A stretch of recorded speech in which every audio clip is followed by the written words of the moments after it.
Welcome back to Watching Film and Varnadore Films. I'm Seth Varnadore. I was a former college and high school football coach for a decade. Now I break down film here on YouTube with a particular emphasis on the Florida Gators. I think as the season goes on, we're starting to find out, and here I'll paraphrase the great Walter Sobchak. Uh, the offense is not the issue here, dude. Uh, we're coming to see the defense for Florida has been um, kind of a sneaky weak link for a while. And now that injuries are starting to pile up, it's kind of getting worse and worse as the weeks go on. So I want to take a little bit of a look at the Florida defense. They're actually improved in some spots, but it's the places where they've regressed a little bit that are kind of leading to these big point outputs by opponents. So first, I want to look at Game on Paper. GameOnPaper.com is a great spot to get some advanced stats stuff, some EPA stuff, some success rate stuff, and that's what I wanted to look at first. Is look at the Florida defense success rate. We have a little bit of film to go with this. Some of it will be film, some of it will be, um, stats, just to kind of get a picture of. We know it's bad, our eyes tell us it's bad, but maybe where is it bad in particular, and what could be the issues leading to that. So you look here, you look at the defense. First of all, you look green is good, purple is bad. A lot of green on the offense, which was probably the more maligned unit as of 4 weeks ago. But when you look at it, you see the defense is pretty bad in terms of EPA, but pretty good in terms of success rate. You look at that total defensive success rate, 38.9%. So that's what percentage of opponents' plays are considered successful. I think this could be generating positive EPA, might be their definition of success. But so that's 39th in the country. That's pretty good. It's a little worse against the pass. You see that 41.6% success rate, 74th, but against the run, 36.2, 25th. But you look at all these EPA numbers, right? EPA's, expected points added. So this is kind of if you see the explosiveness kind of factor in here. And what does that mean, right? So Florida, you can see here, top 40 in success rate. So pretty good down to down. But with the EPA being so high, that says to me they're giving up a lot of explosives. And we know that's a fact. In fact, Florida, you can see kind of that EPA is worse than the rushing rate or worse than the pass there. Florida has given up 18 40-yard plus passes this season, last in the country. And that leads into this tweet I saw, may have been yesterday or a couple of days ago, from Yahya Hassan. I butchered your name. I'm sure. Y Hassan00 on Twitter. Florida's defense, if you can't see that, his tweet says Florida's defense is second to last. USF is last. I also cover USF, so a lot of good defensive football I get to watch. Florida's defense is second to last in average EPA given up on successful plays. So when somebody does have a successful play, it's a very successful play. The USF defense is somewhat similar. I know nobody cares about that's watching this probably, but they're kind of the same thing. Pretty good success rate, really bad EPA, really bad yards per play because they give up a lot of explosives. So I thought, a really good measure of this is let's look at the first 3 plays from LSU in terms of where you got 2 plays that are really successful for the defense, and the last one is not. And the one that's not isn't just a simple 3rd and 9 conversion. It turns into a really big play. So let's watch that now. So first play. It's 3rd down. So let's get to the first play here. So first play of the game.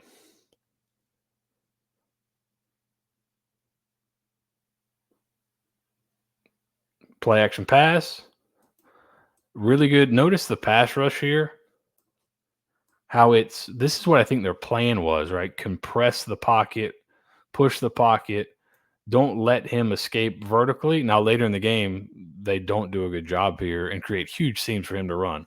But I think this was the plan: compress the pocket when we're not bringing rushers, and when we do bring rush, and when we do bring blitzers, it gets different. But right here, compress the pocket,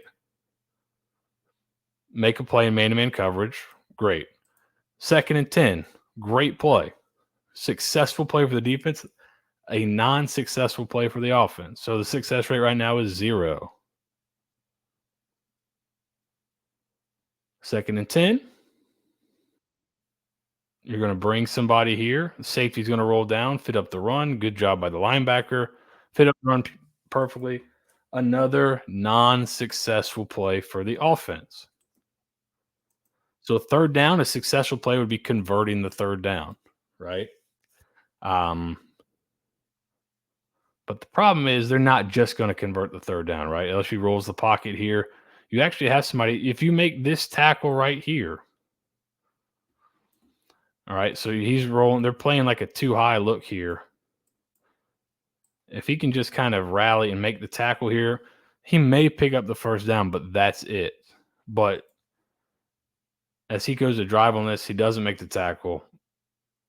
And then this dude is really good after the catch. And that turns for what could have been maybe a 9-yard, but maybe you stop him at 8. Here's a look from the back, right? As I see this, if he can drive on that inside out that thing and make the tackle right there, maybe it's a 1st down, but maybe he's short. And maybe that knee hit the ground. I don't know. But maybe he's short. But right there, as I miss that, that allows it to be a big play, right? So tackling, and I think particularly you've got a lot of young guys, especially at safety and linebacker, having to make tackles, and that's just defense, right? And we'll see where people are attacking Florida, and those are spots where you're going to have safeties and backers come up and make some plays. And I think that's kind of an issue. Your young guys aren't tackling great, and that happens, right? They're young. They don't call them growing pains for no reason, right? So here's later on LSU. You're going to see them cut this right back to the safety that's coming down. Again, you make this play right here, you're in good shape. Schematically, you're in a good spot. This guy makes you miss. And some people will be like, may ask, why are you putting safety in that kind of position? Well, here's a look at Oregon last week against USC, kind of doing something similar, right? Bring him here, come in and fill. And if you play a lot of cover 3, like Florida will play some 3, where this guy will not always roll down to the flat. Sometimes they'll roll and they'll play buzz and he'll roll to the hook. This guy's going to have to get involved in run fits, right? So right there, you're in good shape. Just got to make the play. The Oregon example, similar look, right? Their safety comes up, makes the play. But right here, kind of same thing. You're on 3rd down. If you just simply make the tackle here, you're off the field. He may get the 1st down, but if I just make the tackle right there, I'm off the field. Miss that tackle, and it turns into a big play. So tackling, obviously an issue. All right, so we'll take a look now. We got a nice stat from friend of the show, Bud Davis here. Let's get that one up on the screen.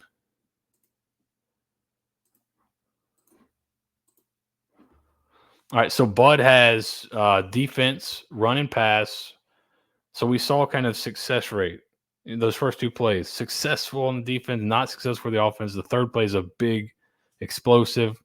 That's where those EPA numbers are bad. And now you can see here, where does Florida rank in the Power 5 kind of in terms of this is by J. Bud Davis, at J. Bud Davis on Twitter. Bud is been on the show before. He's awesome at this number stuff, but this is defense opponent adjusted EPA per play. So if you're better at passing defense, you're on the right here. If you're better at rushing defense, you're up top. If you're in this top right quadrant, pretty good at both. Bottom right, good passing defense. Top left, good rushing defense. Bottom left, bad at both. So you can see Florida is worse at passing defense, and that tracks with what the data we saw earlier from game on paper, right? The explosives in the pass game, we mentioned them, 40-yard plus passes. They're giving up 18 of them this season. That leads the country, just past USF. So, like I said, I'm getting to see a lot of good defense this year. But you can see Florida about on par with Stanford. Actually, worse against the pass than USC, LSU, and Colorado, to put that in perspective. Better against the rush, though, than those two. But not great, right? So the explosive are really jacking that up right there. And then, right, why has it been bad in the run game? I think Kentucky had a concerted effort, and we'll throw that game on and some of those. I thought watching Kentucky's game plan, I thought they had a concerted effort to run the ball, guards out, B gap out, really run the ball outside the tackles a little bit. And that's where they really made their hay in that game. And we'll look at some here. So this is Florida against outside run. So B gap out, but things that end up bouncing outside of where your corners, safeties, and linebackers getting over the top are going to have to make plays, right?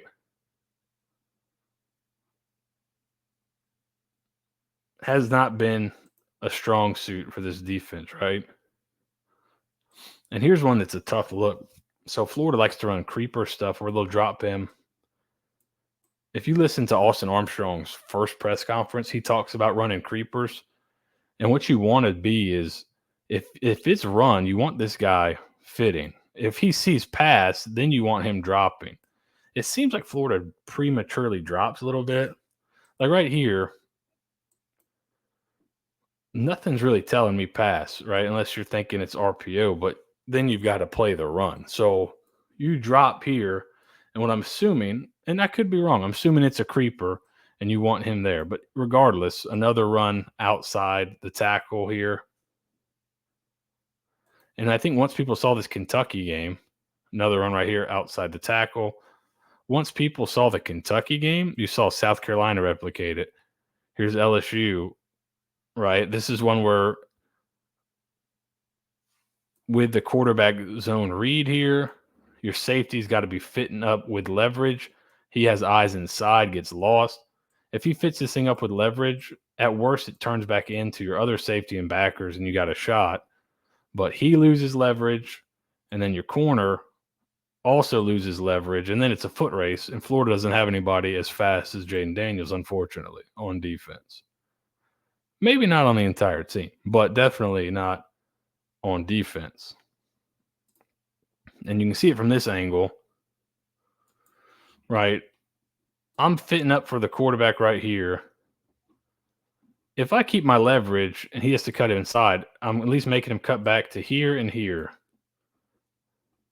So they should have leverage to turn that back inside. But when I don't, right, watch him get eyes inside. But you have young safeties, right? So I think tackling, fitting the run, you've just got young guys that haven't had to do it at this fastest speed, right? It's just, this is what happens when you play young guys here.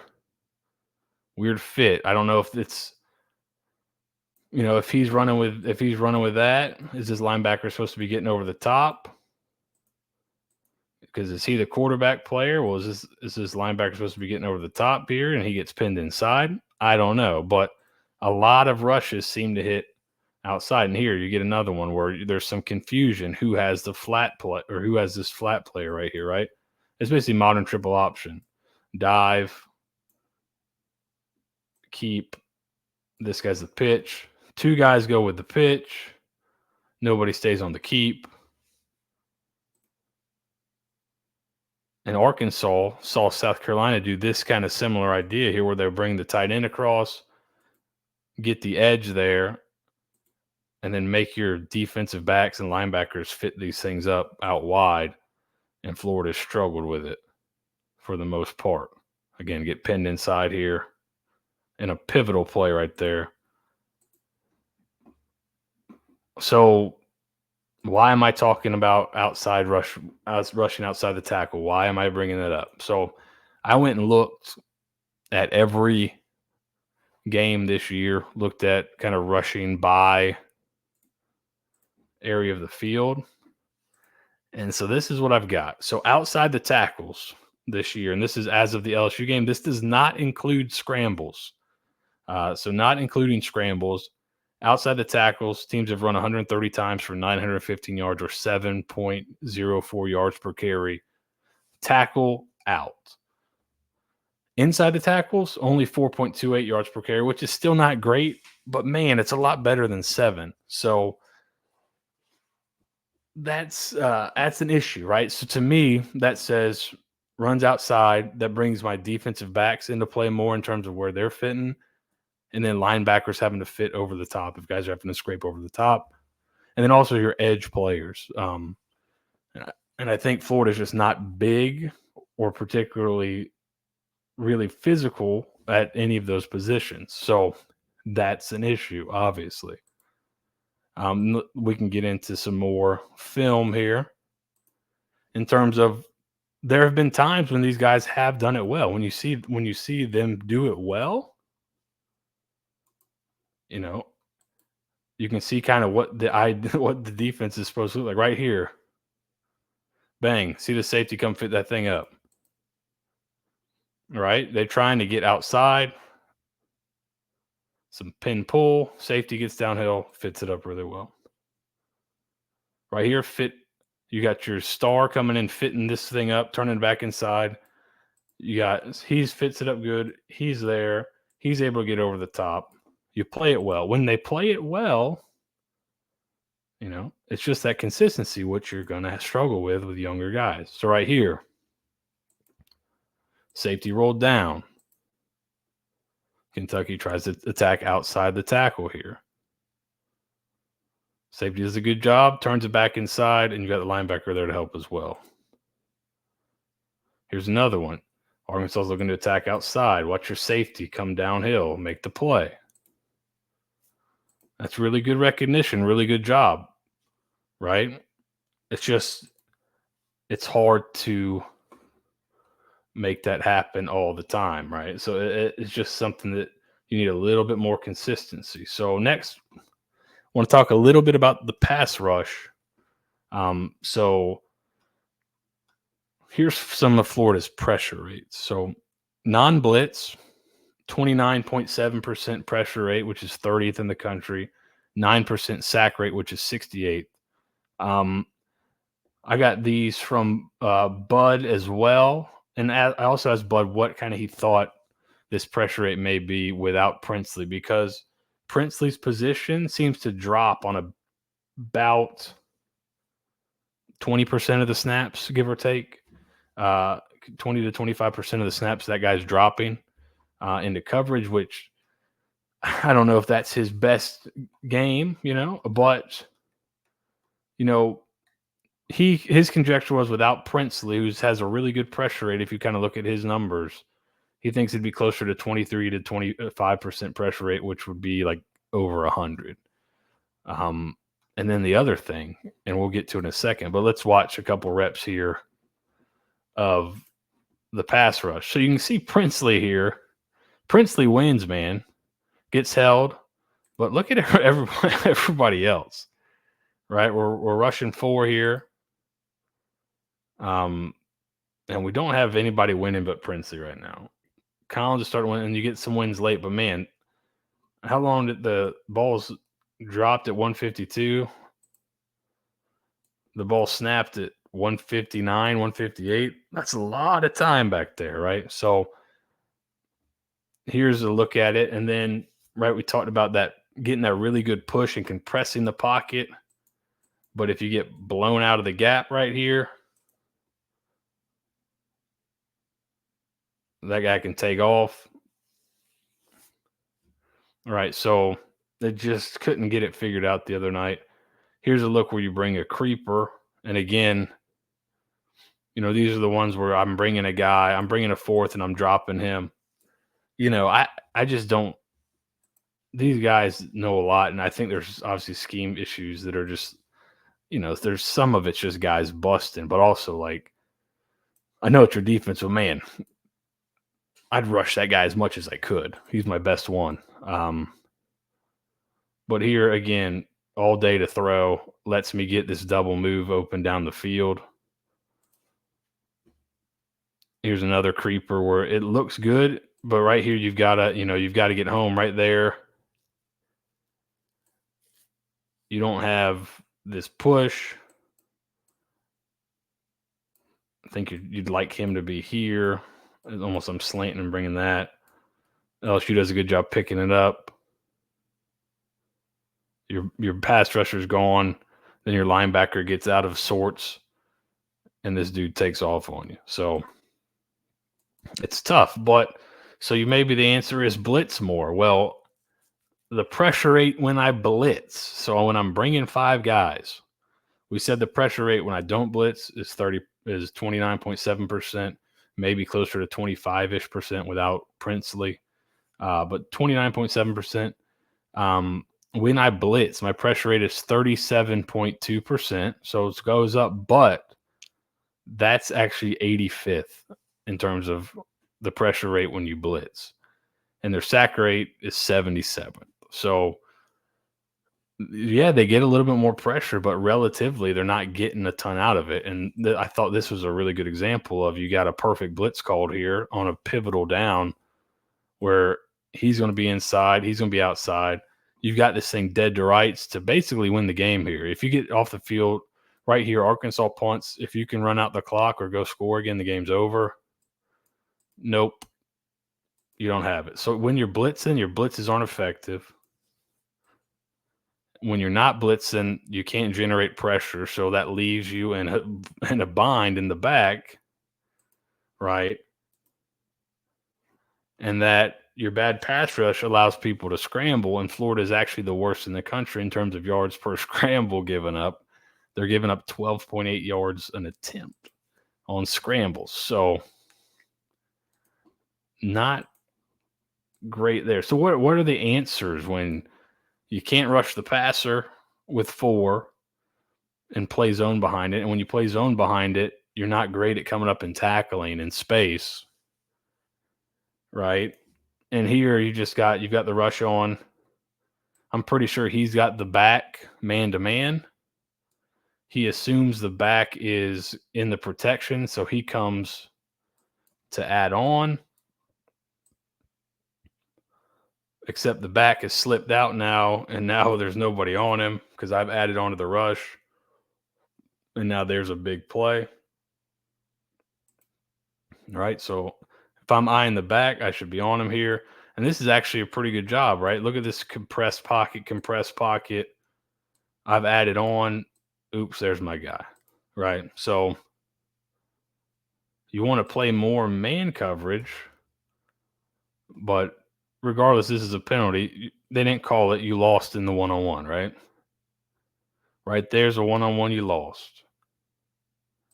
So if you're going to blitz, you're going to have to play more man. You're going to have to play more, one-on-one coverage, and you're giving up shots like that. So again, here, safety's inside. You almost get there with your pass rush. Again, Princely he's having a great season rushing the passer. Right? Almost gets there. But then the one-on-one, I lose it. So, and again, on 3rd and 12.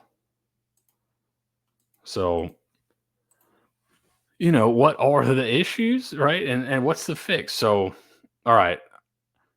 If I don't want to give up explosives, right, I want to play zone coverage and rush with 4. And Florida tries to do that, just conventional rush and with creepers, right, with dropping an end, bringing somebody else, right? So keep everything in front of you. All right, now you don't tackle very well. So even when I got stuff kept in front of me, like we saw on that first 3rd down for LSU or that 3rd down for Arkansas, I come up to tackle, I miss the tackle, it becomes a big play anyway. So then what's the answer? All right, well, I'm going to blitz and I'm going to play man. Well, when I blitz, I don't give it very much pressure relative to other teams in the country, 85th in pressure rate when I'm blitzing. And then I don't know if I can hold up on the back end very much, right? I've given up 18 40-yard plus passes on the season. What's the answer? I don't know. I'm not getting paid to answer the question. I wrote for GatorsBreakdown.com this week.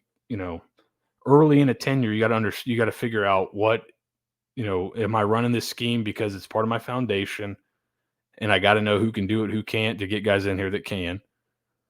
Or like the other option is I can run stuff that my guys are best at, but I might have to change that every year because my guys will be different, right? So what do you want to do? Do you want to set your foundation schematically, or kind of set yourself up for success or a little bit more success maybe early by running stuff that your guys are better at?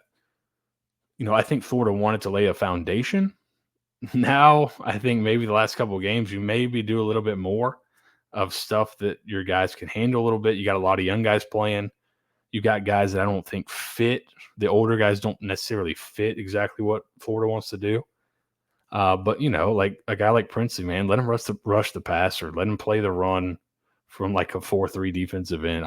It's just, I don't know if his best game is dropping back. Now he's athletic enough to do it a little bit, but man, is that where he's best used? Things like that. Now in the future, maybe you got a guy that can do all of it and you're good, but those are the things you got to ask yourself, what can we do? Is there something we can change a little bit, or something we can stop doing that these guys maybe aren't comfortable with? And let's do things they are comfortable with, even if it makes us a little bit more predictable. But if our guys can execute it better, maybe that's the answer. So I don't know. It'll be interesting to watch. You play two pretty good offenses to end the year. You need to get one of them. What's the wrinkle going to be? I don't know. But hopefully you play a great game and get a win in these next two, get to bowl game, and get these young guys more reps, because that's what's going to make them better, is just playing in it more, full speed reps. A lot of these guys were playing high school football last year. There's no Jaden Daniels playing high school football. So you need the reps. Whatever happens, we'll be back next week, hopefully talking about a great defensive performance and a big upset in Missouri. Hopefully. We'll see. Maybe not. But we'll be back next week to talk more Florida football. Thank you for watching. Please like, subscribe, all that good stuff. Leave a comment. Help me get in the YouTube algorithm. I'll see you guys next week.